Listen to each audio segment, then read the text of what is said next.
Bapak-bapak, ibu-ibu, jamaah, adik-adik yang saya cintai, terima kasih atas kehadiran Bapak dan jamaah semuanya, ibu-ibu semuanya di masjid kita yang kita cintai ini dalam rangka melaksanakan pengajian Isra Mi'raj 1440 Hijriah, tepat pada hari Sabtu 10 Februari 2024 yang bertepatan juga dengan tanggal 29 Rajab 1445 Hijriah. Ini adalah hari terakhir bulan Rajab. Insya Allah besok kalau tidak salah penanggalannya kita masuk di bulan Sya'ban. Artinya tinggal sebulan lagi kita akan memasuki bulan suci Ramadan. Nah, sebagaimana yang doa yang terkenal yang sering dilantunkan, sering disampaikan sepanjang bulan Rajab adalah Allahumma barik lana fi Rajab wa Sya'ban wa balighna Ramadan. Itu doa kita semua ya. Ya Allah, berkahilah kami di bulan Rajab dan bulan Sya'ban dan sampaikanlah umur kita semua sampai bulan Ramadan. Amin ya rabbal alamin. Pada malam hari ini saya diminta atau menjadi MC, diminta karena saya mencoba menghubungi bapak-bapak dan juga ibu saya coba menghubungi jadi MC, dan tidak ada ya adalah saya sendiri yang akhirnya memberanikan diri jadi MC. Saya ingin membacakan susunan acara pada malam hari ini. Yang pertama adalah pembukaan, kedua pembacaan kalam ilahi, ketiga sambutan Ketua DKM Bogor, keempat pengajian Isra Mi'raj, dan kelima penutup. Pada acara yang pertama pembukaan, marilah kita sama-sama membacakan surat Fatihah. Mudah-mudahan dengan bacaan ini bisa membuat acara pengajian kita berjalan lancar. Ala diniya sholihah al-Fatihah.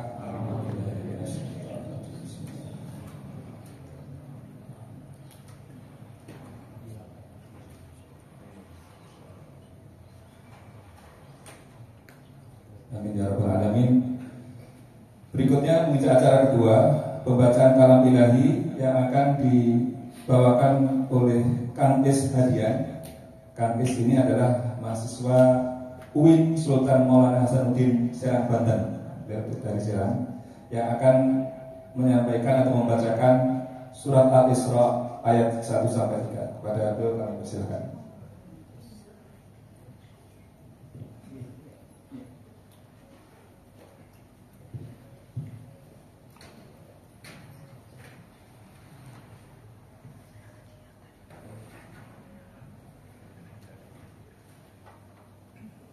Assalamualaikum warahmatullahi wabarakatuh.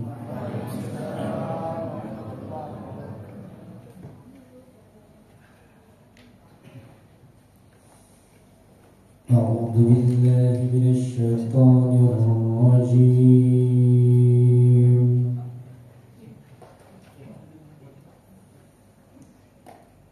Bismillahirrahmanirrahim.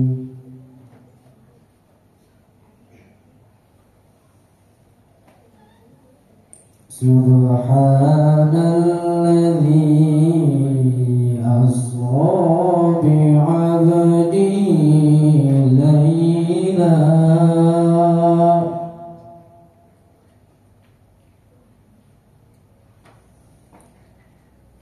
laylan minal masjidil harami ilal masjidil aqsa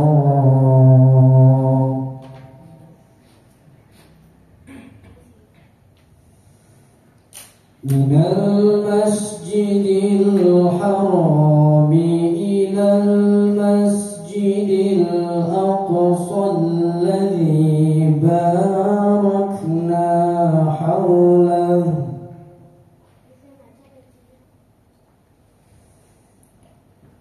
linuriyahu min ayatina.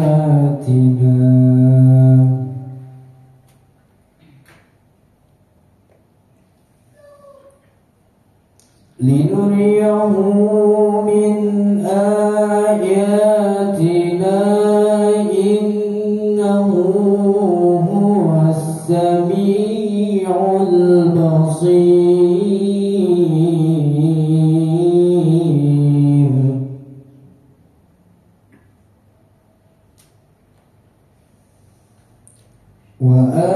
وآتينا موسى الكتاب وجعلناه هدى لبني إسرائيل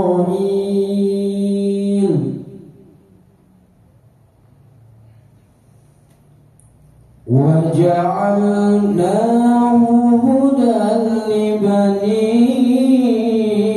إسرائيل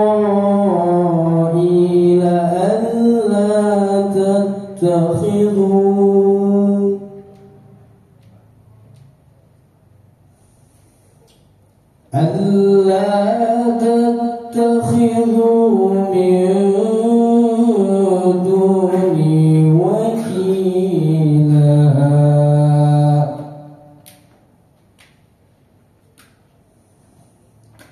ذرية من حملنا مع نوح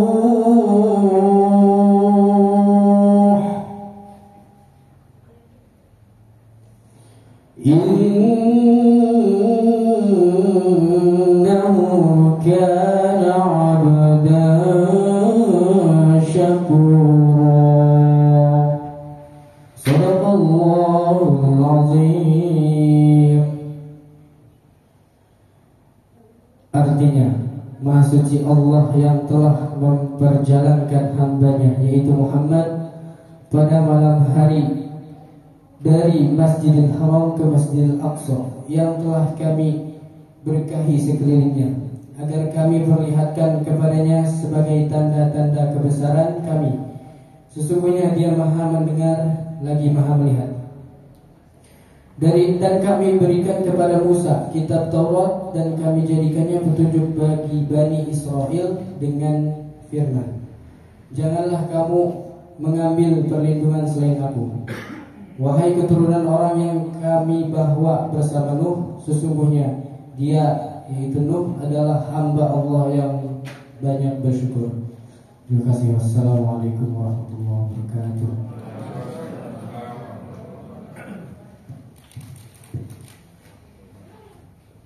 Sadaqallahul Azim. Maha benar Allah dengan segala firman-Nya. Mengisi acara berikutnya adalah sambutan Ketua BKM Hubul Huda yang akan disampaikan oleh Bapak Haji Teddy Suwardi. Pada beliau kami persilakan.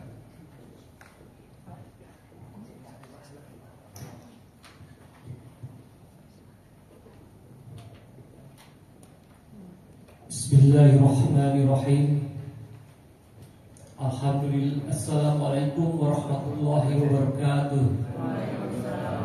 Alhamdulillahirabbil alamin. Wassalatu wassalamu ala asrofil anbiya'i wal mursalin wa ala alihi wa sahbihi ajma'in. Amma ba'd. Yang terhormat Al Karom Bapak Dr.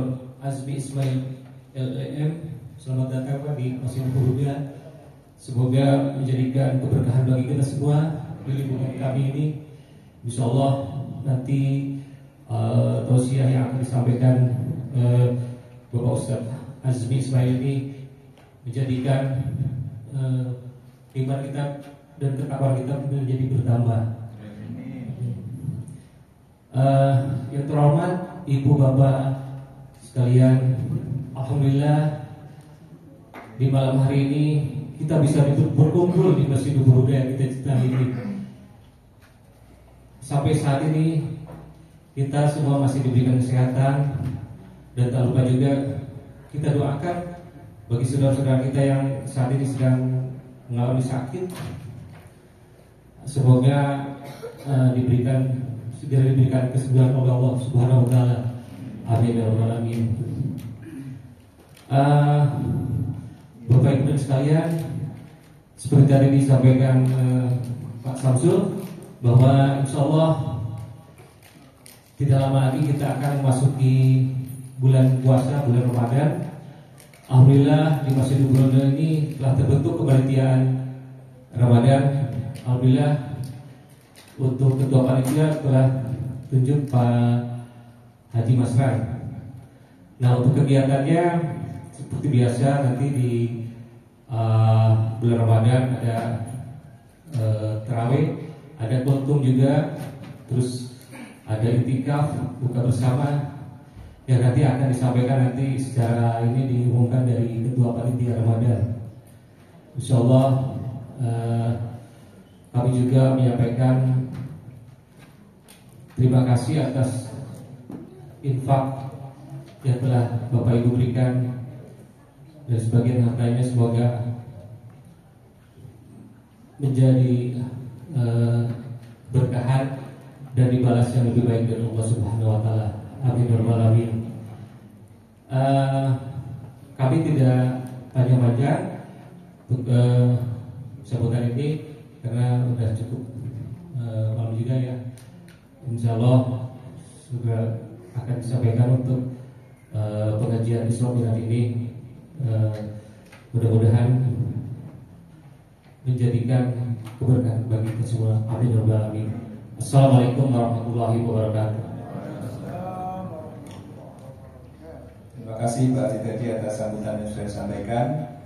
Menginjak acara berikutnya yaitu adalah pengajian Isra Mi'raj 1445 Hijriah yang akan disampaikan oleh Al-Mukarram Bapak Ustaz Dr. Asmi Ismail. Beliau adalah dosen perguruan tinggi ilmu Al-Quran atau PTIQ Jakarta di Pasar Jumat, mengajar di Pasar Sarjana Ustaz. Alhamdulillah. Sekedar background beliau saya bacakan, saya kutip dari situsnya PTIQ Ustaz. Beliau lulusan S1 tahun 2010 dari Fakultas Syariah Islamiyah Universitas Al-Azhar Kairo Mesir. Lalu melanjutkan S2 tamat tahun 2013 dalam bidang hukum Islam dan perbandingan mazhab dari Omdurman Islamic University Sudan. Dan yang berikutnya menyelesaikan S3 tingkat doktor tahun 2017 dalam bidang studi Islam dan keuangan Islam dari Bahar Al-Ruda University Sudan. Jadi saya kira sudah tidak diragukan lagi keilmuan beliau sangat mumpuni. Beliau belajar ilmu agama dari sumber yang ada di Timur Tengah. Mudah-mudahan kita pada malam hari ini akan mendapatkan pencerahan, siraman rohani tausiah yang akan menjadi bekal kita semua di dalam menyambut bulan suci Ramadan. Tanpa berpanjang kata, kami persilakan kepada Ustaz Asmi untuk menyampaikan paparan hikmah Isra Mi'raj. Kami silakan. Bismillahirrahmanirrahim. Assalamualaikum warahmatullahi wabarakatuh. Waalaikumsalam warahmatullahi wabarakatuh. Alhamdulillahirabbil alamin. Nahmaduka Allahumma ala ni'amin yu'dinul hamdu bizdiyadiha. ونصلي ونسلم على نبيك محمد هادي الأمة لرشادها وعلى آله وصحبه ما قامت الدروس والسطور لعيون الألفاظ مقام بياضها وسوادها وأشهد أن لا إله إلا الله وحده لا شريك له وأشهد أن محمدا عبده ورسوله لا نبي بعد. اللهم صل وسلم وبارك على نبينا محمد وعلى آله وصحبه أجمعين. أما بعد فقال الله تعالى في القرآن الكريم أعوذ بالله من الشيطان الرجيم بسم الله الرحمن الرحيم سبحان الذي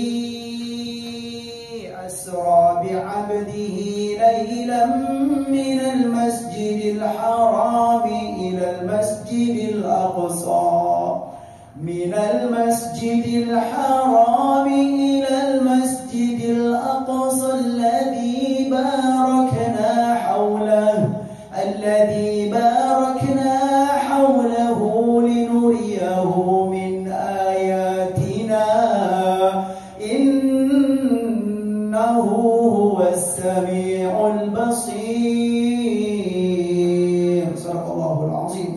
Jemaah sekalian yang dimuliakan oleh Allah Subhanahu wa taala, mari kita meningkatkan ketakwaan dan rasa syukur kehadiran Allah Subhanahu wa taala atas segala nikmat yang telah dikaruniakannya kepada kita, kepada kedua orang tua kita, dan kepada seluruh hamba yang kita sayangi dalam hidup ini. Salawat dan salam semoga selalu disampaikan oleh Allah melalui lisan kita masing-masing kepada baginda Nabi Muhammad SAW.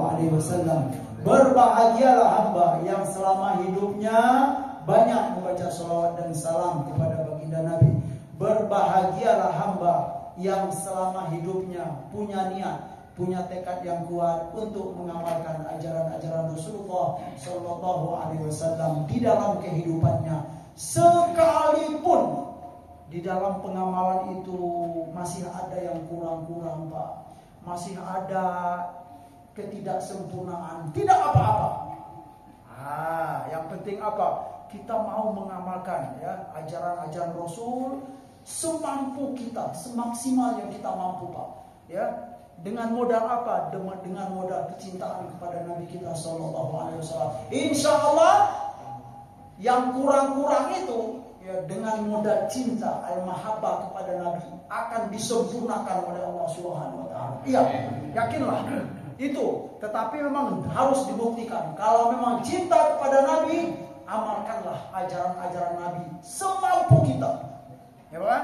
Kalaupun kita belum mampu untuk mengamalkan, jangan berusaha untuk menjauhkan diri. Atau jangan sampai kalau kita belum mampu untuk mengamalkan sunnah Nabi misalnya, lalu kita membenci sunnah Nabi. Itu jangan sampai. Ya, diamalkan semampu. Banyak kurang sana sini, masih lemah dalam bidang ini ya. Kita belum rajin qiyamul lail, belum rajin puasa sunnah, enggak apa-apa, Pak. Terima saja. Tetapi kan sunnah Nabi itu bukan hanya qiyamul lail saja, bukan hanya puasa sunnah saja. Banyak sunnah-sunnah Nabi yang lain ya. Kita kurang di sini, kita berusaha untuk yang lain gitu loh. Kurang di sini, punya kesempatan lagi untuk mengamalkan yang lain. Ya, sunnah Nabi itu sangat banyak sekali. Jamaah sekalian yang dimuliakan oleh Allah Subhanahu wa taala. Baiklah, itu sekedar untuk mukaddimah. Ya, selanjutnya saya juga ya sangat penting untuk menyampaikan ya terima kasih ya kepada jamaah yang sudah menyampaikan waktu untuk kita menghadiri ya acara yang telah disediakan oleh pengurus ya seluruh jajaran pengurus dari Bapak Ketua DKM Bapak Haji Teddy, alhamdulillah beserta jajarannya, terutama beliau Bapak Muhammad Samsul Hadi ya, karena dengan beliau saya istilahnya berkomunikasi ya kepada seluruh para ustadz, kepada seluruh para guru, kepada tokoh masyarakat ya, bapak-bapak dan ibu-ibu, adik-adik yang hadir ya, insya Allah ini sangat masya Allah, saya senang sekali kalau adik-adik itu hadir Pak ya, yang muda-muda hadir ke majelis ilmu itu ya. Kalau bapak-bapak yang tua itu mah sudah standar gitu Pak ya. Udah biasa ya Bu ya. Kita tuh pengen tuh yang muda-muda, dua adik-adik itu ya biar gairah keislaman itu dihidupkan oleh mereka-mereka ini Pak. Ya kalau kita yang sudah berumur ini hanya memperkuat saja gitu kan, atau menyempurnakan yang belum sempurna, atau menutupi ya kekurangan-kekurangan. Tapi kalau adik-adik yang muda-muda itu, kalau mereka tangkap ya sunnah-sunnah Nabi itu ya, kemudian ilmu-ilmu yang ada dalam Al-Quran, kesempatan untuk mengamalkan itu masih banyak. Nah, menjadi ini nanti menjadi itu akan bisa menyebarkan ya kebaikan dan manfaat di mana-mana saja. Baiklah, ya jemaah sekalian yang dimuliakan oleh Allah Subhanahu wa taala. Saya bingung nih Pak, mau mulai dari mana ini ya? Dari hadis atau dari Al-Quran? Sudah tadi ya, Al-Quran sudah kita bacakan, yaitu surat Al-Isra. Ya, itu ayat yang sangat populer sekali. Nanti saya akan sampaikan rahasia-rahasia sedikit dari firman Allah tersebut. Namun sebelum itu jamaah sekalian yang dimuliakan oleh Allah Subhanahu wa taala, saya sebelum melanjutkan kajian ini biar tidak terlalu serius-serius amat ya Pak Haji ya gitu, Pak Samsul, saya akan menyampaikan sebuah ini nih, bagus nih ya jemaah sekalian ya, kayak sholawat lah atau nasyid yang bermakna sholawat kepada Nabi Sallallahu Alaihi Wasallam. Mungkin sebagian kita bertanya, oh Pak Ustadz bisa juga ya baca-baca sholawat gitu? Wah, gitu. Ya emang jarang nih Bu, ya. Saya di Al-Kausar atau di mana-mana ya mungkin sekali-sekali lah, gitu kan. Tapi kalau yang memang belum pernah melihat saya baca nasyid sholawat mungkin agak itu juga, wah keren juga Pak Ustadz gitu. Ya baiklah, jamaah sekalian yang dimuliakan oleh Allah Subhanahu Wa Taala. Ini nasyid berbentuk sholawat. Saya suka dengan ini. Ini juga sudah banyak disampaikan. Di antaranya munsyid yang terkenal di dunia itu adalah Syekh Masyari Ar-Rasyid. Tahu kan?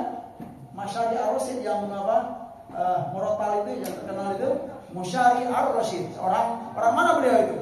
Orang Kuwait. Ya, orang Kuwait. Ya, ini begini. Bismillahirrahmanirrahim. Judulnya adalah Usolli Alaik. Ini nasyid yang berbentuk salawat Nabi, istilahnya? Ya, berbentuk pujian untuk Nabi kita, gitu kan? Istilahnya? Judulnya adalah Usolli Alaik. Apa artinya Pak? Usolli Alaik. Aku bersalawat kepadamu wahai Rasulullah Sallallahu Alaihi Wasallam. Ya, tidak ada salahnya kita baca nasyid atau syair-syair ya, yang mana syair tersebut mengarahkan ya, istilahnya menggambarkan ya kekaguman kita terhadap sifat Nabi yang baik, akhlak Nabi yang mulia, gitu Pak ya. Terus ya kemudian bersolawat dan salam kepada Nabi kita Sallallahu Alaihi Wasallam. Ya, Usolli alaik wa kullul wujudi salatun wa syauqun ilaik. Usolli alaik wa kullul wujudi salatun wa syauqun ilaik. Usolli biqalbi wa a'maqi hubbi wa amshi wa anta diya'u lidarbi. Usolli biqalbi wa a'maqi hubbi wa amshi wa anta diya'u lidarbi. Usolli alaik wa kullul wujudi salatun wa syauqun ilaik. Usolli alaik wa kullul wujudi salatun wa syauqun ilaik. Wa nurul huda sati'un baina yadayk wa kulli haninun wa syauqun ilaik. Wa nurul huda sati'un baina yadayk wa kulli haninun wa syauqun ilaik. Usolli alaik wa kullul wujudi salatun wa syauqun ilaik. Artinya, usolli alaik, aku bersolawat kepadamu wahai Rasulullah. Wa kullul wujudi, setiap yang wujud di alam ini Pak, setiap makhluk yang ada di bumi ini, mereka punya apa? Salatun, mereka gemar dan senang bersolawat kepadamu. Wa syauqun ilaik, seluruh makhluk yang ada di alam ini syauqun ilaik, mereka punya kerinduan kepadamu wahai Rasulullah Sallallahu Alaihi Wasallam. Jemaah sekalian yang dimuliakan oleh Allah Subhanahu Wa Taala. Ya, dari ayat yang kita bacakan tadi ya, tentu kita akan memulai dari ayat yang sudah saya bacakan tadi, awal dari surat Al-Isra. A'udzubillahi minasyaitonir rajim. Bismillahirrahmanirrahim. Subhanalladzi asra bi'abdihi lailan minal masjidil haram ila masjidil aqsa alladzi barakna haulahu linuriyahu min ayatina innahu huwas samiul basir. subhana. Kalimat subhana, ya, maha suci, ya. Dalam kitab-kitab tafsir kita temui ya, dari berbagai kitab tafsir kita akan menemui bahwa ya makna subhana itu ya ini punya rahasia. Subhana maha suci, ya, zat yang, gitu kan, Allah Subhanahu wa taala maksudnya. Apa rahasianya? Kenapa surat Al-Isra itu diawali oleh Allah Subhanahu wa taala dengan subhana? Di antara penjelasannya adalah itu menunjukkan bahwa perkara Isra Mi'raj itu apa? Atau bahwa di dalam surat Al-Isra dari awal sampai akhir itu ada peristiwa yang besar. Ya, peristiwa yang di luar nalar manusia. Peristiwa yang apa? Ya, besar sekali, ya. Dari itu dimulai surat ini dengan subhana, ya. Subhanalladzi maha suci, zat yang, ya. Mengapa Allah Subhanahu wa taala asra bi 'abdihi lailan? Ya, asra itu sebenarnya sudah bisa dipahami, Pak. Enggak perlu disebut lailan pun di ayat itu sebenarnya bagi orang yang sudah biasa dengan bahasa Arab, dia akan mengerti. Ya, karena makna asra yusri itu adalah memperjalankan hambanya di malam hari. Nah, tapi diperjelas dalam Al-Qur'an tersebut. Asra bi 'abdihi lailan, penguat, ya. Sebenarnya nggak perlu disebut lailan, itu malam itu bisa dipahami. Asra itu maknanya adalah memperjalankan hambanya di malam hari, tetapi dia dikuatkan lailan. Dari mana Allah memperjalankan? Minal masjidil haram ilal masjidil aqsa, dari Masjidil Haram ke Masjidil Aqsa. Dari sini jamaah sekalian yang dimuliakan oleh Allah Subhanahu wa taala, dari Allah memperjalankan dari Masjidil Haram ke Masjidil Aqsa. Sebagian para ulama memahami, menganalisa, menghayati maknanya apa. Nah, di antara maknanya adalah bahwa ya di sini ya, Rasulullah SAW itu adalah apa? Dia bukan hanya dakwah Nabi itu bukan hanya bersifat lokal. Nah, ya, kalau hanya di Mekah saja sekitar Masjidil Haram itu masih lokal. Dengan kehendak Allah, takdir dari Allah Subhanahu wa taala, lalu diangkat dikit gitu loh, Pak. Dikembangkan lagi dakwah Nabi itu. Bukan hanya perkara lokal saja, tetapi juga meliputi ya alam semesta atau bersifat global. Al-Islam itu bersifat global. Bukan sekitar Mekah saja, tetapi dibawa keluar Mekah tersebut. Minal Masjidil Harami ilal Masjidil Aqsa, ke Masjidil Aqsa yang ada di Palestina tersebut. Yang mana Masjidil Aqsa dan sekitarnya itu apa? Alladzi barakna haulahu. Ini bagus ya. Alladzi barakna haulahu. Ya, negeri yang telah kami berkahi, apa yang ada di sekitar Masjidil Haram. Dari sini saja kita bisa memahami ya, jamaah sekalian yang dimuliakan oleh Allah Subhanahu wa taala. Daerah ya Masjidil Aqsa dan sekitarnya itu, negeri Sam dan sekitarnya itu dipastikan, diyakini ya, kalau kita beriman kepada Al-Qur'an dan hadis Nabi, itu adalah negeri yang berkah. Ya, negeri yang nantinya Pak ya. Sekarang ini sebagai itu juga sebagai pelajaran bagi kita yang melihat keadaan negeri Sam zaman sekarang, Pak ya. Kalau kita setahu kita nih, keadaan negeri Sam itu sekarang damai, makmur atau bagaimana? Kacau balau. Kacau balau, Pak. Iya, kacau balau. Ya, perang, ya, kelaparan, darah, bantai semuanya, Pak. Tetapi yang menarik ya, saya pengen sekali menyampaikan hal ini. Jangan sampai kita melihat keadaan sekarang itu, Pak, lalu kita menyalah-nyalahkan orang yang di sana. Apa itu? Orang Timur Tengah itu nggak bisa beragama, ya kan?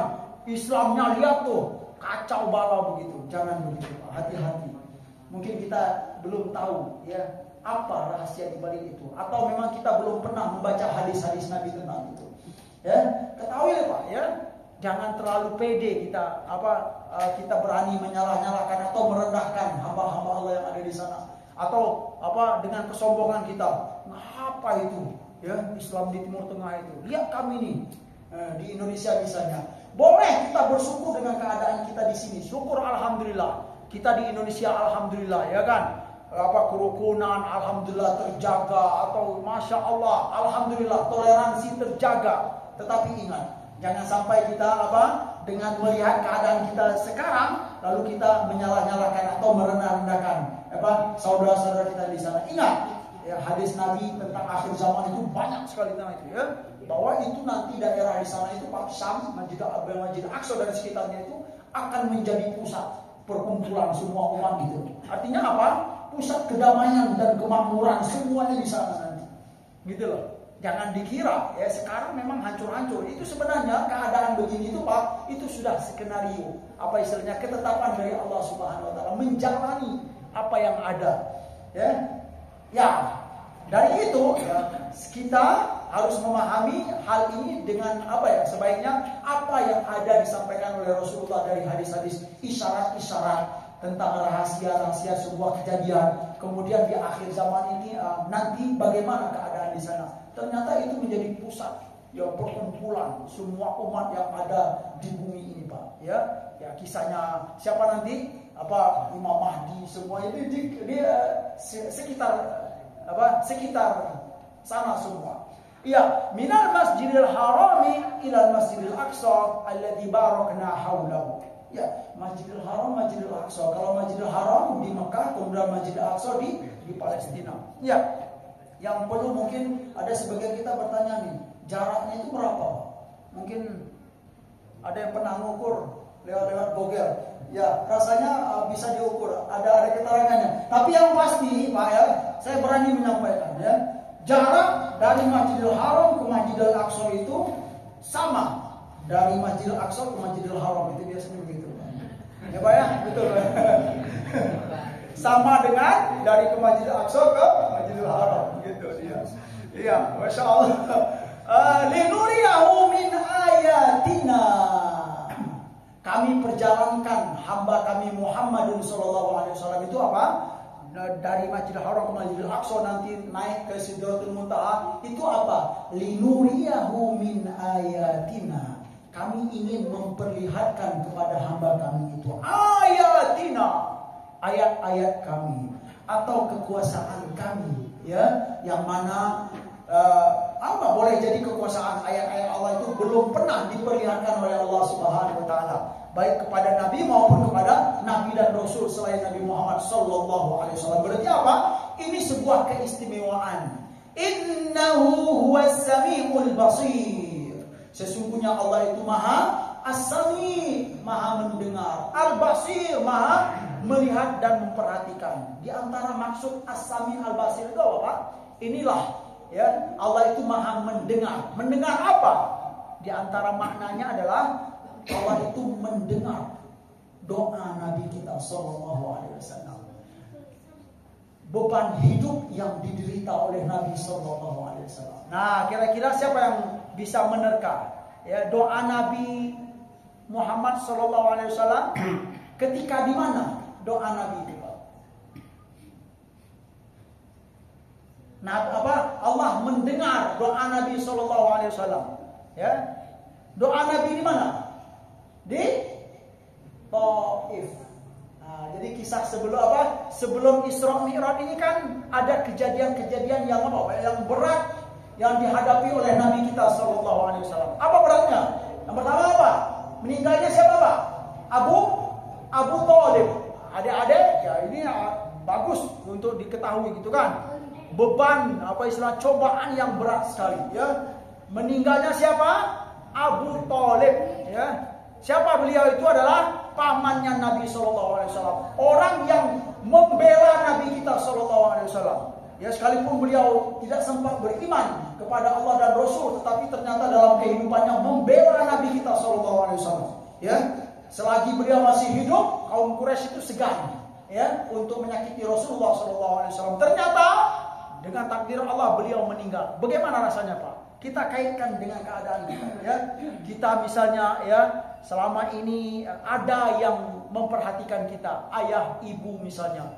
Keperluan kita di semuanya gitu kan. Dengan hadirnya ayah ibu kita, ya masih adanya ayah ibu kita, kita sering ya menerima kasih sayang, perhatian. Kalau ada yang menyakiti kita, ayah ibu kita membela kita. Misalnya begitu. Tahu-tahu suatu hari dengan takdir Allah Subhanahu wa taala, orang yang suka membela kita itu tidak ada lagi. Bagaimana perasaan? Sedih, pasti sedih. Itu orang yang pertama. Yang kedua siapa, Pak? Siti Khadijah binti Khuwailid, istri yang paling setia, yang paling menguatkan suami. Ya, ternyata apa? Begitu juga ditakdirkan oleh Allah, diambil oleh Allah Subhanahu wa taala. Bagaimana perjuangan beliau di awal menerima wahyu, ya kan? Beliau menguatkan Nabi kita sallallahu alaihi wasallam. Wallahi la yuhziyakallahu abada. Kata beliau, ya, ketika Nabi menggigil itu, Pak, seperti hadis di awal Sahih Bukhari, ya, hadis pertama wahyu turun itu Nabi menggigil gitu kan. Kemudian pulang ke rumah, zammiluni, selimuti aku, kata Nabi sallallahu alaihi wasallam. Karena baru pertama kali menerima wahyu. Akhirnya apa? Siti Khadijah menguatkan. Apa yang terjadi bagimu? Kemudian beliau sampaikan. Lalu beliau menguatkan. Demi Allah, kata Siti Khadijah, insya Allah tidak akan menyia-nyiakan baginda. Ya, karena baginda adalah orang yang berbuat baik dalam kehidupan. Di antaranya apa itu, Pak? Ibu, silaturahim yang dijaga oleh Nabi. Beliau ini tasdukul qaul, orang yang jujur, kemudian suka membantu, suka memperhatikan, suka meringankan beban-beban orang lain. Itu apa? Sifat-sifat baik atau perbuatan-perbuatan baik yang dilakukan oleh Nabi kita. Dengan perbuatan baik itu, insya Allah kita Nabi tidak akan disia-siakan oleh Allah Subhanahu wa taala. Diambil oleh Allah Subhanahu wa taala. Siapa? Siti Khadijah binti Khuwailid. Yang ketiga barulah kisah kemana? Ketika Nabi Shallallahu Alaihi Wasallam berdakwah ke negeri Taif. Nah, di sana ya ini sejarah yang sangat baik. Tidak ada salahnya kita mengulang-ulang, Pak, terutama kepada generasi-generasi kita. Bagaimana dakwah Nabi rela berdakwah untuk menyampaikan risalah Islam, pergi ke Taif dengan harapan agar ya kaum yang ada di Taif itu menerima dakwah Islam, mau beribadah kepada Allah, tidak mau menyekutu Allah Subhanahu wa taala. Tetapi yang diterima apa, Pak? Bukan sambutan pakai rebana bukan begitu. Yang diterima apa? Subhanallah, ya. Lempar sampai terluka-luka Rasulullah sallallahu alaihi wasallam. Di saat itulah Nabi berdoa, Pak. Doa Nabi boleh nanti di rumah saja ya, jamaah sekalian lihat doa Nabi di Taif. Itu akan keluar bunyinya apa? Allahumma inni ashku ilaika dha'fa quwwati ya wa qillati hilati wa hawani 'alan nas anta arhamur rahimin wa rabbul mustad'afin. Kata Nabi sallallahu alaihi wasallam. Nabi berdoa apa? Karena memang Nabi merasa direndahkan sekali di Taif itu. Ya, orang yang mulia, pilihan Allah, tetapi mau dihina, disakiti, ya, direndahkan sekali. Tetapi tetap saja beliau dikuatkan dengan keyakinan kepada Allah Subhanahu wa taala. Lalu itu beliau berdoa kepada Allah, ya Allah, Allahumma inni, ya Allah, sesungguhnya aku ashku ilaika, aku mengadu kepadamu ya Allah tentang dha'fa quwwati, lemahnya kekuatanku ya Allah. Wa qillati hilati. Qillati hilati itu ya sedikit sekali istilahnya keberdayaanku dalam hidup ini ya Allah. Wa hawani 'alan nas, hinanya aku dalam pandangan manusia, kaum di Taif itu. Anta arhamur rahimin, kata Nabi, engkau adalah zat yang maha pengasih ya, dari sekian orang yang pengasih ya. Wa rabbul mustada'afin, dan engkau adalah siapa? Rabbul mustada'afin, Tuhannya hamba-hamba yang lemah. Ya, doanya panjang dan intinya adalah yang penting itu kata Nabi sallallahu alaihi wasallam, bagaimanapun keadaanku sekarang ya Allah, ya, yang penting jika engkau tidak marah kepadaku maka semuanya itu tidak apa-apa. Artinya apa? Nabi takut yang dikhawatirkan oleh Nabi itu Allah marah. Allah tidak ridho kepada Nabi Sallallahu Alaihi Wasallam. Kalau engkau ridho ya Allah kepadaku, bagaimanapun keadaan, ya, istilahnya siksaan atau penghinaan yang aku terima, afala ubali, kata Nabi dalam, aku tidak peduli itu ya Allah, tidak apa-apa ya Allah, biarlah badan ini luka-luka, yang penting engkau ridho ya Allah, itu Rasulullah Sallallahu Alaihi Wasallam. Nah, setelah peristiwa itu barulah Allah punya kehendak yang lain. Apa itu? Kehendaknya menghibur hati Nabi Muhammad Sallallahu Alaihi Wasallam. Dari sini saja sebenarnya kita itu membaca sejarah itu jangan dilihat sejarahnya saja, Bu. Kalau bisa, Bu, dikaitkan dengan keadaan kita dalam kehidupan sekarang. Contoh, ya, di saat Nabi dalam keadaan sempit tadi, terhina, ditindas dan bagaimana, lalu beliau berdoa kepada Allah, mengadu kepada Allah. Kita pun bisa meniru begitu, Pak. Ya, di saat kita sedang diuji oleh Allah, banyak cobaan, banyak masalah, bertumpuk-tumpuk, selesai ini datang lagi, selesai ini datang lagi. Apa salahnya kita, Bapak? Mengeluh juga, mengadu kepada Allah, ya Allah, begitu banyak ya Allah, gitu kan? Permasalahan hidup yang hamba hadapi, ya Allah. Ya, sampaikan kepada Allah Subhanahu wa taala. Kemudian apa? Yakinlah dalam hidup ini seperti yang dirasakan oleh Nabi kita Sallallahu Alaihi Wasallam. Setelah susah, biasanya nanti ada apa, Pak? Ada senang. Sempit, biasanya nanti ada kelapangan dari Allah Subhanahu Wa Taala. Tapi syaratnya apa, Pak? Syaratnya Allah tidak murka kepada kita. Artinya selagi Allah ridho kepada kita, jalani sajalah kehidupan ini. Nah, perkara ridho ini yang penting, ya. Perkara Allah tidak murka ini yang penting. Nah, di antaranya apa? Kita harus mengetahui apa yang diperintahkan oleh Allah Subhanahu wa taala, apa yang dilarang oleh Allah Subhanahu wa taala agar Allah ridho kepada kita. Lanjut. Dari taib tersebut itulah makna dari innahu huwas-sami'ul basir. Sesungguhnya Allah itu Maha mendengar. Mendengarnya apa, Pak? Doa Nabi yang disampaikan oleh beliau. Wal basir. Basir itu Maha mengetahui apa yang dialami oleh Muhammad dalam berdakwahnya. Semuanya tidak lepas dari pantauan Allah Subhanahu wa taala. Kita pun juga begitu, ya. Bapak dan Ibu dalam kehidupan ini, ya. Apapun yang kita rasakan dalam hidup ini semuanya diketahui oleh Allah Subhanahu wa taala. Tapi yang penting apa? Pernah enggak kita mengadu kepada Allah? Itu yang penting. Pernah enggak kita menyampaikan dengan hati yang jujur kepada Allah Subhanahu wa taala? Ya Allah, kenapa ya anak saya ya tidak taat misalnya, enggak nurut. Ya, pernah enggak kita menyampaikan dalam doa kita? Jamaah sekalian yang dimuliakan oleh Allah Subhanahu wa taala. Innahu huwas-sami'ul basir. Dari itu bisa dipahami Isra Mi'raj ini adalah apa? Untuk menghibur hati Nabi Muhammad sallallahu alaihi wasallam. Selanjutnya jemaah sekalian yang dimuliakan oleh Allah Subhanahu wa taala. Seperti yang kita ketahui, saya mungkin akan melihat sisi lain atau sisi yang menurut saya lebih penting untuk disampaikan daripada hanya ya seperti yang biasa, ya. Apa Nabi apa, Bu? Nah, dari Masjidil Haram ke Masjidil Aqsa, kemudian dari Masjidil Aqsa naik ke langit ke-7, kemudian sebelum 7 ada 1, 2, 3, ya. Kita semua tahu itu.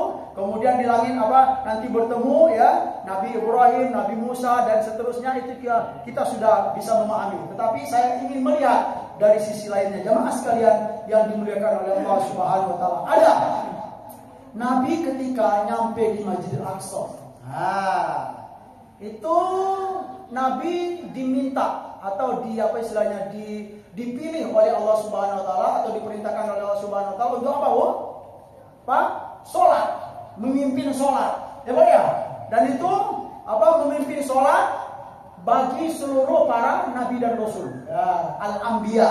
Dari itu Nabi kita sallallahu alaihi wasallam digelar apa? Imamul Mursalin. Itu kisahnya. Dan itu memang ada, ya. Imamul Mursalin. Ketika nyampe di sana, beliau diangkat menjadi imam, yang mana makmumnya itu para al-anbiya wal mursalin. Kemudian dari sisi riwayat hadis, ternyata maknanya atau istilahnya maksud beliau sholat, ya, ada sedikit perbedaan.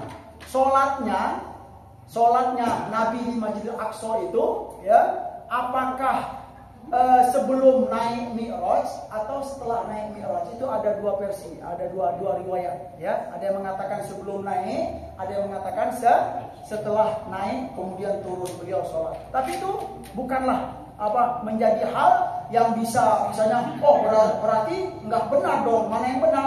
Semuanya benar, ya tergantung riwayat yang kita terima. Jemaah sekalian yang dimuliakan oleh Allah Subhanahu. Terus juga ada juga riwayat tentang Nabi sholat pada waktu itu, apakah dengan seluruh para anbiya dan rasul atau hanya pilihan saja, beberapa saja, Nabi Musa, Nabi Ibrahim dan lain-lain. Ini juga ada dua versi, ya kan? Kita boleh untuk mengkaji, silakan mau pakai yang mana. Tidak apa-apa, itu hanya riwayat hadis. Nah, gitu. Jamaah sekalian yang dimuliakan oleh Allah Subhanahu wa taala, poin yang sangat penting yang ingin kita sampaikan. Kalau boleh saya minta apa perkara yang penting dari peristiwa Nabi naik ya. Itu apa, tentang apa dulu, Pak? Hal apa? Hah? Ya, ini yang penting. Ya, perintah sholat. Nabi menjemput perintah sholat. Ya, subhanallah. Nabi menjemput perintah sholat. Ya, berarti apa? Sholat dalam hidup ini penting sekali. Nah, ini yang penting ya. Yang ingin saya sampaikan itu adalah sholat dalam hidup ini penting. Karena apa? Perintah atau untuk menjemput perintah itu prosesnya dengan perkara yang sangat besar sekali dalam al-Islam. Dari itu saya ingin menyampaikan yaitu tentang sholat ini, jemaah sekalian yang dimuliakan oleh Allah Subhanahu wa taala. Sholat dalam Islam itu adalah ibadah yang paling istimewa dan yang paling tertinggi dalam Islam.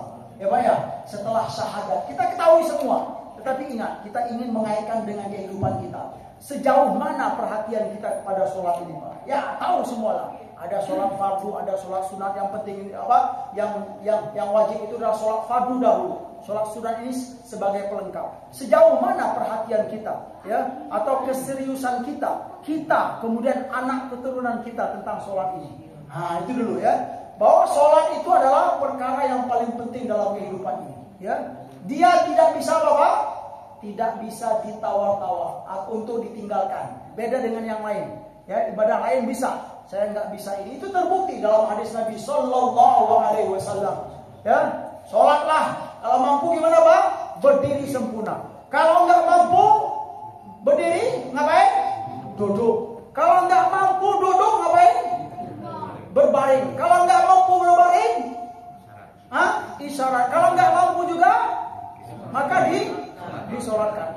Artinya dari hadis ini jamaah sekalian, sholat itu nggak boleh ditinggalkan. Dalam peperangan pun dalam Islam nggak boleh meninggalkan sholat, tidak boleh. Ada aturannya, subhanallah. Berarti perkara sholat ini penting sekali dalam Islam, nggak boleh disepelekan Pak. Ya, kalau sakit sholat nggak boleh. Saya sakit, saya nggak sholat, tidak boleh. Dari itu ya, perkara perintah sholat ini perintah yang paling besar dalam Islam, dan ancaman pun juga ancaman yang paling besar. Kita teringat semua, mungkin hanya untuk mengulang-ulang saja. Apa kata Nabi Sallallahu Alaihi Wasallam? Man tarokas sholata muta'ammidan faqad kafar. Barang siapa yang meninggalkan sholat dengan sengaja, sungguh dia telah kafir atau kufur.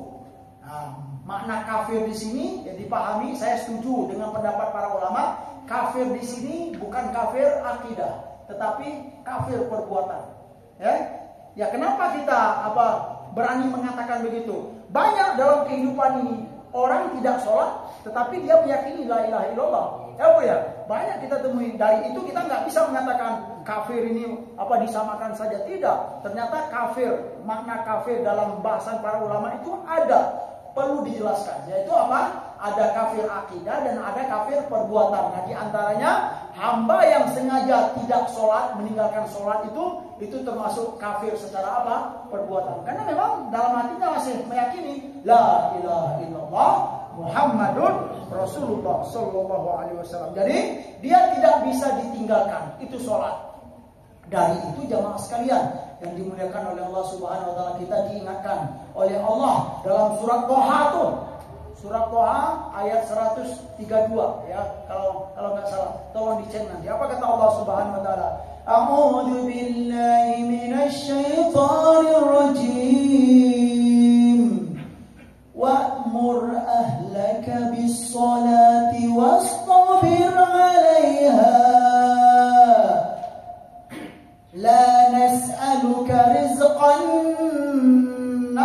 narzuquk wal 'aqibatu littaqwa wa'mur ahlaka bis salati wastabir 'alaiha.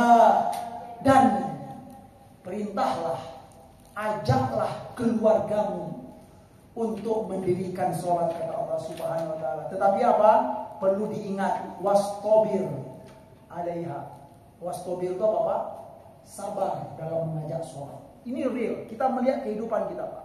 Ada nggak, Pak, Ibu, orang tua yang mengingatkan anaknya untuk sholat, kemudian anaknya marah? Ada nggak? Ada nggak, Pak? Boleh jadi ada. Nah, kata Allah, wastabir, sabar terhadap keadaan itu. Ada ayah yang senang sekali, ya Allah nak, ayah senang kalau kamu rajin sholat nak, tepat waktu misalnya. Ayah gitu kata si anak gitu kan, direndahkan. Ya, boleh jadi ini terjadi. Si ayah harus sabar dengan keadaan itu, karena mengajak keluarga sholat itu perkara tidak mudah. Kata Allah Subhanahu wa taala, perjuangan, ya. Tetapi memang sholatnya betul-betul sholat, Pak, ya. Karena apa? Kalau hamba yang sudah benar sholatnya, maka semuanya akan baik. Itu jaminan dari Rasul Sallallahu Alaihi Wasallam, ya. Kalau sholat sudah baik, maka semuanya akan baik. Kalau sholatnya belum baik, tidak ada jaminan perkara-perkara yang lain akan baik, ya. Wa'mur ahlaka bis sholati, kata Allah Subhanahu wa taala, ya. Selanjutnya, sholat ini dalam kehidupan ternyata dijadikan sebagai ukuran kesuksesan yang utama, Pak, Ibu, ya. Kesuksesan yang utama jadi ukuran. Kalau kita pengen lihat kesuksesan kita, maka lihatlah sholat kita. Dan itu dikuatkan dalam surat apa? Al-Mu'minun di awal. Qad aflahal mu'minuna alladzina hum fi sholatihim khashi'un. Perkara sholat. Nah, berarti apa? Sholat ini menjadi apa? Menjadi ukuran kesuksesan yang paling utama dalam contoh kehidupan ini, ya, tidak bisa ditinggalkan. Misalnya ada seorang pemuda setelah tamat kuliah, pengen cari kerja, melamar sana sini. Nah, sudah masuk lamaran, nunggu sekian lama, ya Pak ya. Ada yang 5 bulan, ada 7 bulan, ada 1 tahun, misalnya begitu. Selama masa tunggu ini misalnya, pemuda ini sholat atau tidak? Menjaga sholat atau tidak? Kalau dia masih menjaga sholat, masih beruntung, kamu sukses. Sekalipun pekerjaan belum tentu dapat. Nah, gitu loh. Tetapi di masa yang menunggu ini ada seorang pemuda yang lain, dia karena menunggu ini meninggalkan sholat dengan sengaja. Nah, gitu loh, Pak. Kemudian misalnya dua-dua ini sama-sama dapat pekerjaan. Kemudian bagaimana? Apakah yang 1 dan 2 ini sama semuanya, Pak? Dalam pandangan Islam tidaklah sama. Ya, yang istimewa itu apa? Yang sambil menunggu pekerjaan tadi dia tetap menjaga sholat. Dia tidak mau meninggalkan sholat. Begitu. Ya, kita harus berani untuk menilai, ya, mengukur, ya, kesuksesan seseorang tersebut. Ya, bukan kita sok tahu. Ini yang diajarkan oleh Al-Quran dan hadis Nabi Sallallahu Alaihi Wasallam. Mencari pekerjaan, sebelum dapat pekerjaan dan setelah dapat pekerjaan, ada yang tetap menjaga sholat, ada yang dengan berani meninggalkan sholat. Itu sebagai ukuran siapa yang sukses sebenarnya. Contoh yang kedua, jemaah sekalian yang dimuliakan oleh Allah Subhanahu wa taala, ada pemuda-pemudi yang sedang proses mencari jodoh, berada dalam masa tunggu misalnya. Masa tunggu ya ada yang 3 bulan, ada 5 bulan, ada 1 tahun. Di masa tunggu untuk cari jodoh tersebut, yang satu tetap menjaga sholat, yang kedua mungkin gitu ya meninggalkan sholat dengan sengaja, gitu loh.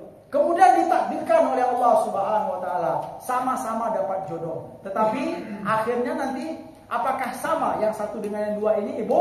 Samakah? Dalam pandangan Allah dan Rasul tidaklah sama. Karena yang pertama dia berjuang, selain berdoa untuk dapat jodoh, di masa tunggu itu dia tetap menjaga sholatnya lillahi ta'ala.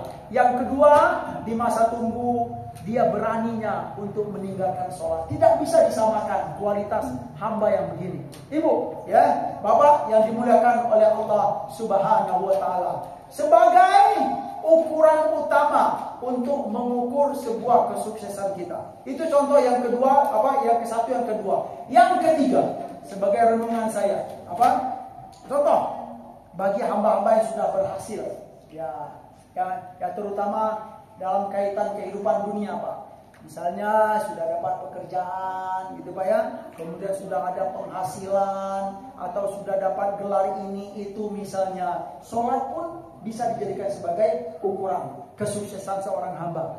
Semakin baik sholat seorang hamba setelah dia mendapatkan apa yang ia inginkan, maka itulah kesuksesan yang paling yang patut untuk dibanggakan. Tetapi kalau sholatnya sudah kurang-kurang, Pak, cacat-cacat di sana sini, ya, banyak bolong-bolong atau memang sengaja berani untuk tidak sholat lillahi ta'ala, maka kesuksesan atau capaian-capaian yang kita terima tersebut itu tidak bisa dikatakan sebuah kesuksesan menurut Allah dan Rasulnya. Jadi perkara sholat ini jamaah sekalian yang dimuliakan oleh Allah Subhanahu wa taala sangatlah penting di dalam kehidupan kita. Terus ya, poin untuk sebagai penguat bahwa kita teringat dalam surat Al-Mudaththir, ya, di antara ancaman hamba-hamba yang berani meninggalkan sholat atau tidak mau sholat. Dalam surat Al-Mudaththir disampaikan oleh Allah Subhanahu wa taala, kullu nafsin bima kasabat rahina illa ashabal yamin fi jannati yatasaalun 'anil mujrimin ma salakakum fi saqar qalu lam naku minal musallin. Ya, setiap hamba itu di akhirat nanti rahina. Mereka itu tergadai, ya. Artinya setiap kita itu diminta pertanggungjawaban di akhirat nanti. Ya, apa yang telah kita perbuat, ya, terutama perbuatan-perbuatan yang tidak diridhoi oleh Allah Subhanahu wa taala. Illa ashabul yamin, kecuali hamba-hamba yang ashabul yamin, yang mana mereka itu adalah penghuni surga. Fi jannati yatasaalun. Hamba-hamba penghuni surga, di dalam surga nanti kata Allah Subhanahu wa taala mereka bertanya-tanya. Bertanya-tanya kepada teman-teman yang ada dalam surga. Tentang siapa mereka bertanya? Anil mujrimin. Ya, tentang hamba-hamba yang mujrim. Mujrim itu adalah yang suka berbuat dosa atau tidak taat kepada Allah Subhanahu wa taala. Mereka bertanya tentang mereka, "Ma salakakum fi saqar?" Ya, apa yang membuat kalian masuk ke neraka saqar? Atau maknanya, kenapa kalian sengsara di akhirat ini? Kenapa kalian tidak masuk surga? Itulah maknanya. Ma'asarakakum fi saqar. Apa yang mengajak atau mengarahkan kalian, bisa memasukkan kalian ke neraka saqar? Jawab mereka apa, Ibu? Qalu ma'asarakakum fi saqar? Qalu lam naku minal musallin. Mereka menjawab dengan penuh ketulusan, dengan penuh kejujuran. Di dunia dahulu kami bukan termasuk orang yang sholat. Di dunia dahulu kami berani meninggalkan sholat. Makanya di akhirat kami tidak termasuk hamba yang bahagia. Kami sengsara di dalam neraka saqar. Itu di antara, subhanallah, mengerikan sekali perkara surat ini jamaah sekalian yang dimuliakan oleh Allah Subhanahu wa taala. Mungkin itu ya poin yang penting menurut saya yang perlu untuk kita keluarkan dari sini, ya. Kita berjuanglah jamaah sekalian, ya. Kalau kita yang sudah terbiasa atau sudah sangat baik dengan izin Allah menjaga sholat kita, sekali-kali bolehlah kita, Pak, ya, saya terutama bapak-bapak, ibu-ibu yang sudah berumur, sekali-kali bolehlah bertanya, ya Allah, apakah sholat saya ini sudah baik, ya Allah, gitu loh. Apakah sholat saya ini sudah benar menurut cara Rasul, ya Allah, gitu kan. Kalaupun belum benar, ya Allah, mudahkan hamba jalan untuk belajar. Karena hamba meyakini bahwa sholat itu hal yang penting dalam kehidupan ini. Ya, semua kesuksesan itu akan dikaitkan kepada sholat. Nah, begitu juga dengan apa, Bu? Ya, dan Bapak sekalian, semua perkara yang akan merusak sholat kita dalam hidup ini, berarti kita harus hati-hati juga. Sebaliknya tadi, kalau apa? Berarti kita harus berjuang. Semua perkara, semua urusan yang akan memperbaiki sholat kita, maka kita harus senang dengan itu. Dan juga sebaliknya apa? Kalau perkara-perkara, urusan-urusan yang sekiranya akan merusak nilai sholat kita, atau merusak kekhusyuan sholat kita, atau merusak kualitas sholat kita, maka pun kita harus berjuang untuk menghindari perkara tersebut. Karena apa? Karena sholat menjadi ukuran utama sebuah kesuksesan seorang hamba. Mungkin sekian ya. Semoga tausiah yang sederhana ini bisa bermanfaat, terutama bagi kami yang menyampaikan dan buat kita semua yang mendengarkan. Ya, sebenarnya banyak sekali kalau kita ingin menyampaikan hadis-hadis Nabi SAW. Cuman saya sudah menyimpulkan inti yang penting dalam dalam Isra Mi'raj ini, perkara sholat. Tidak ada salahnya kita ulang-ulang setiap tahun, tidak ada salahnya. Ya kan, tahun depan ulang lagi. Ustadz yang lain silakan ulang lagi. Karena perkara sholat itu adalah perkara yang sangat penting sekali dalam kehidupan ini. Silakan. Terima kasih. Yang mau bertanya. Silakan ke Bapak. Atau kalau tidak bagaimana? Silakan. Luar biasa, terima kasih kepada Ustadz Asmi atas paparan tentang hikmah Isra Mi'raj. Tadi beliau membuka kesempatan, sekiranya ada yang ditanyakan, persilakan. Mungkin ada yang kurang jelas. Kalau tidak ada, mungkin untuk doa aja ya. Boleh saya menggarisbawahi bahwa dari peristiwa Isra Mi'raj tadi luar biasa. Dijelaskan latar belakang sejarahnya. Ada peristiwa Taif yang bisa kita petik bahwa ketika kita dalam keadaan yang sangat sangat tertekan oleh berbagai macam masalah, kira-kira gitu, ya itulah momentum emas ya kira-kira untuk berdoa pada Allah. Bisa kita coba ya. Kita kehidupan sehari-hari masalahnya bersibut, nah itulah kita waktunya momentum emas yang mungkin tidak selalu datang kesempatan itu. Dan yang kedua tadi yang saya garisbawahi adalah tentang betapa pentingnya sholat. Sholat yang menjadi wahana untuk mendekatkan kita kepada Allah, menjadi ukuran sukses tidaknya dalam kehidupan kita. Saya kira itu mungkin kita tutup dengan doa, Ustaz. Mudah-mudahan apa yang sudah disampaikan dan pertemuan kita pada malam hari ini membawa peningkatan pemahaman maupun amalan-amalan kita berikutnya. Kami ada Ustaz Asmi untuk memimpin doa kepada kita semua. Baik, jemaah sekalian yang dimuliakan Allah Subhanahu wa taala, mari kita tutup pertemuan atau majelis ta'lim hari ini dengan membaca ulumul kitab. Kita berharap kepada Allah agar pertemuan atau ilmu yang kita dengarkan dari Al-Qur'an dan hadis tersebut yang sudah kita dengarkan bisa kita amalkan. Kita bermohon dan berharap kemampuan dan kekuatan dari Allah Subhanahu wa taala untuk mampu mengamalkan apa yang kita dapatkan dari Al-Quran dan dari hadis-hadis Nabi Sallallahu Alaihi Wasallam. Ala hadin niyat Al-Fatihah. Bismillahirrahmanirrahim. Alhamdulillahirabbil alamin arrahmanir rahim maliki yaumiddin.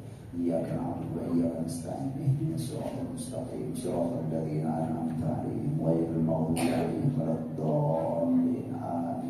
أعوذ بالله من الشيطان الرجيم بسم الله الرحمن الرحيم الحمد لله رب العالمين حمدا يوافي نعمه ويكافئ مزيدا يا ربنا لك الحمد كما ينبغي لجلال وجهك وعظيم سلطانك اللهم صل وسلم وبارك على نبينا محمد وعلى آله وصحبه أجمعين اللهم اغفر لنا ذنوبنا ولوالدينا وارحمهما كما ربيانا صغارا ولجميع المسلمين والمسلمات والمؤمنين والمؤمنات الأحياء منهم والأموات برحمتك يا أرحم الراحمين اللهم إنا نسألك بأسمائك الحسنى وصفاتك العليا أن تغفر لنا وترحمنا وتب علينا وتقضي حوائجنا وحوائج المسلمين اللهم اقض حوائجنا وحوائج المسلمين اللهم اشف مرضانا ومرضى المسلمين اللهم سهل أمورنا وأمور المسلمين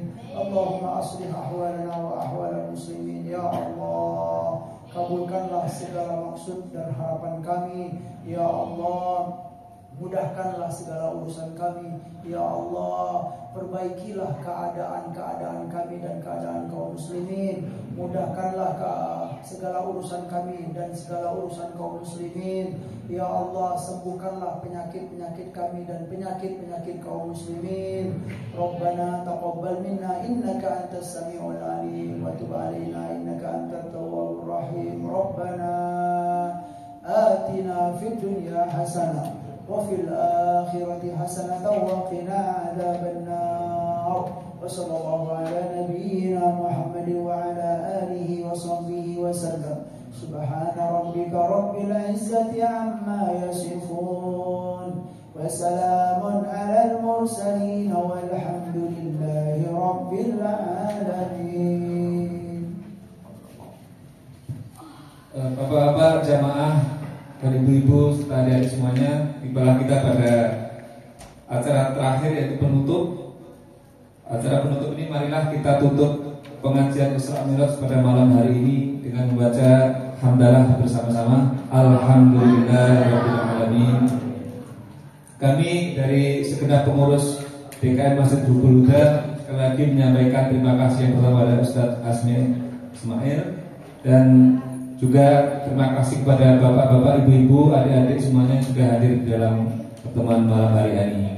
Kami tidak lupa mohon maaf jika sekiranya di dalam penyambutan kami, dalam undangan kami, sajian kami kira-kira kurang berkenan di hati bapak dan ibu semuanya. Kami mohon maaf yang sebesar-besarnya. Bila taufiq wal hidayah. Wassalamualaikum warahmatullahi wabarakatuh.